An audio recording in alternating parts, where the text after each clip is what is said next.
Hallelujah.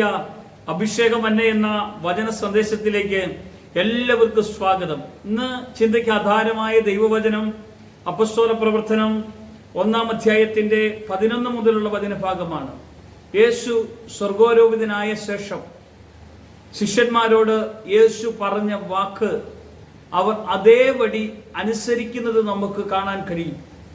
ഇവിടെ അനുസരിക്കുന്ന ഒരു ശിഷ്യഗണത്തെയും പ്രാർത്ഥിക്കുന്ന ദൈവമക്കളെയും നമുക്കിവിടെ കാണാൻ ദൈവം ഇടയാക്കുന്നുണ്ട്. പ്രിയമുള്ളവർ, അവർ അതുപോലെ തന്നെ അനുസരിക്കാനാണ് അവരുടെ മനസ്സിൽ കർത്താവ് തൻ്റെ ആത്മപകർച്ചയിലേക്ക് അവരെ കൊണ്ടുപോകാനാണ് ആഗ്രഹിക്കുന്നത്.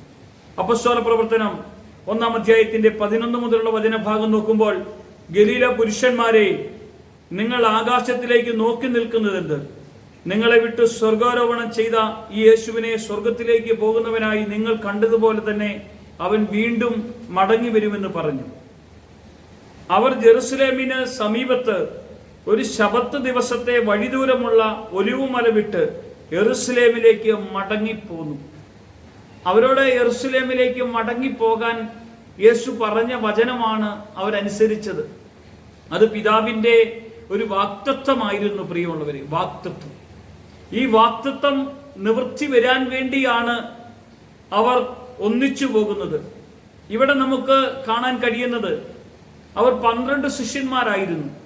അതിൽ ഒരാള് യേശുവിനെ ഒറ്റിക്കൊടുത്തുകൊണ്ട് അവൻ ഒറ്റുകാരനായി മരിച്ച് നാശത്തിന്റെ വഴിയിലേക്ക് പോകാൻ ഇടവന്നു. പകരം അവിടുന്ന് ചീട്ടിട്ട മദ്യാസിനെ തെരഞ്ഞെടുക്കുവാനും 12 ശിഷ്യന്മാരും ഒന്നിച്ച് യേശുവിന്റെ അമ്മയായ മറിയവും ബാക്കി 120 പേരോട് കൂടെയാണ് അവർ ഈ ദൈവസന്നിധിയിൽ ഒന്നിച്ച് പ്രാർത്ഥിക്കുന്നത്.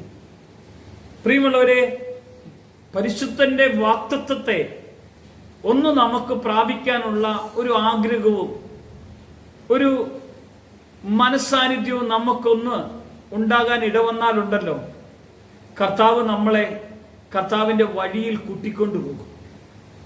നമ്മളൊന്ന് അനുസരിക്കാൻ തയ്യാറായാൽ മതി. പലപ്പോഴും അനുസരിക്കാനാണ് നമുക്ക് വളരെ പ്രയാസം. പറയുന്നത് കേൾക്കാനൊക്കെ നമുക്ക് ഭയങ്കര ഇഷ്ടമാണ്. മറ്റുള്ളവർ ഉപദേശിക്കുമ്പോൾ നമ്മൾ ശരിയാണെന്നൊക്കെ പറയും. അനുസരണത്തിലേക്ക് വരുമ്പോഴാണ് നമുക്ക് പലപ്പോഴും അത് ചെയ്യാൻ കഴിയാത്തത്. എന്നാൽ ശിഷ്യന്മാര് യേശു പറഞ്ഞ അതേപടി അനുസരിക്കുന്നതായി കാണാൻ കഴിയുന്നു. അവരുടെ ജീവിതത്തിൽ വന്ന ഒരു വലിയ മാറ്റമാണ് നമുക്ക് കാണാൻ കഴിയുന്നത്. അനുസരിക്കുന്നവരുടെ ജീവിതത്തിൽ ഭയങ്കര മാറ്റം വരും. പ്രിയമുള്ളവർ, നമ്മളൊന്ന് അനുസരിക്കാൻ തുടങ്ങാവോ? നമ്മൾ കർത്താവിന്റെ വചനപ്രകാരം ഒന്നിരുന്ന് പ്രാർത്ഥിക്കാൻ തുടങ്ങാവോ? അവന്റെ ആ സ്നേഹത്തിന്റെ ആഴങ്ങളിലേക്ക് വരാൻ ആഗ്രഹിച്ച് കടന്നു വരാൻ തുടങ്ങാവോ? കാരണം യേശു പറഞ്ഞ വചനത്തിൽ നിന്ന് മാറ്റമില്ലാതെ നമുക്കൊന്ന് മുന്നോട്ട് പോകാൻ ആഗ്രഹിക്കാൻ തുടങ്ങാവോ? അപ്പോ നമ്മുടെ ജീവിതത്തിന്റെ എല്ലാ തലങ്ങളും മാറുന്നത് കാണാൻ കഴിയും.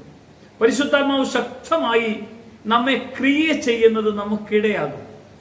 ഇവിടെയാണ് കർത്താവ് നമ്മോട് പറയുന്നത്, വിട്ടുപോയവന് പകരം വേറൊരാളെ തെരഞ്ഞെടുത്ത ശേഷം അവരൊന്നിച്ച് ഒരു മനസ്സോടെ പ്രാർത്ഥിച്ചു എന്നാ ബൈബിൾ പറയുന്നത്. ഒരു മനസ്സോടെ അവർ അവിടെ എത്തിയപ്പോൾ അവർ പാർത്ത മാളിക മുറിയിൽ കയറിപ്പോയി.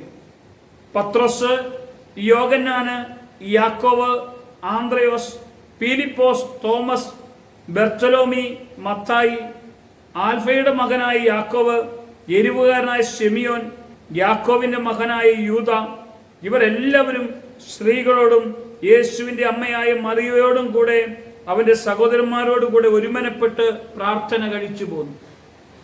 കണ്ടോ, പ്രാർത്ഥിക്കാനുള്ള ഒരു കൂട്ടായ്മ, 120 പേരുള്ള ഒരു കൂട്ടായ്മ അവിടെ കർത്താവ് അവർക്ക് കൊടുക്കുക ചെയ്യുന്നു. അവർ ഒരു മനസ്സോടെ പ്രാർത്ഥിച്ച. പ്രിയം, നമ്മുടെയൊക്കെ കൂട്ടായ്മയിൽ ഒരു മനസ്സുണ്ടോ? താമസിച്ച് വരുന്നവനെയും നേരത്തെ വരുന്നവനെയും വരാതിരിക്കുന്നവനെയും കുറിച്ചൊക്കെ നമ്മുടെ അകത്ത് എന്തെങ്കിലും വിഷമമൊക്കെ ഉണ്ടോ? നമ്മളൊക്കെ പലപ്പോഴും വിശ്വസ്തയോടെ കൂട്ടായ്മയ്ക്ക് പോകാതെ ഇരിക്കാറുണ്ടോ? കണ്ടോ, ദൈവത്തെ അനുസരിക്കുന്നവർക്കൊരു കൂട്ടായ്മയുണ്ടെന്നേ, ദൈവത്തോട് കൂടെയുള്ളൊരു കൂട്ടായ്മത്വം ഉണ്ടെന്നേ. ഇത് അനുഭവിക്കാനാ ദൈവം നമ്മെ വിളിച്ചത്. ഈ ഒരു വിളിയുണ്ടല്ലോ, അത് നിശ്ചിതയോളം എത്താൻ വേണ്ടിയുള്ള വിളിയാ. അതിനാ യേശു പോയതുപോലെ തന്നെ തിരിച്ചു വരുമെന്ന് പറഞ്ഞത്, നമ്മെ കൂട്ടിക്കൊണ്ടുപോകാൻ കർത്താവിന്റെ ആ സ്നേഹത്തിലേക്ക്, ആ മാളിക മുറിയുടെ ആത്മീയ അനുഭവത്തിലേക്ക്, കർത്താവിന്റെ കൂടെ പോകാനുള്ള ഒരു വിളി അനുസരിക്കുന്ന ഒരു ദൈവ പൈതലിനെ കർത്താവിന് ആവശ്യമുണ്ട്. ഇന്നെല്ലാം അനുസരണക്കേടിന്റെ ബന്ധനങ്ങളെയും വിട്ടുകളഞ്ഞ് കർത്താവേ നിന്റെ സന്നിധി ഒരു നിമിഷം പ്രാർത്ഥിക്കാം. കർത്താവേ നിന്റെ സന്നിധിയിൽ അനുസരണയുള്ള ഒരു ദൈവ പൈതലായി വളരുവാൻ കർത്താവ് ഇടയാക്കണം. അവന്റെ കൃപയാൽ എന്നെ നിറയ്ക്കണം. കർത്താവേ നീ മഹത്വം എടുക്കണം. യേശുവിന്റെ നാമത്തിൽ തന്നെ ആമേൻ.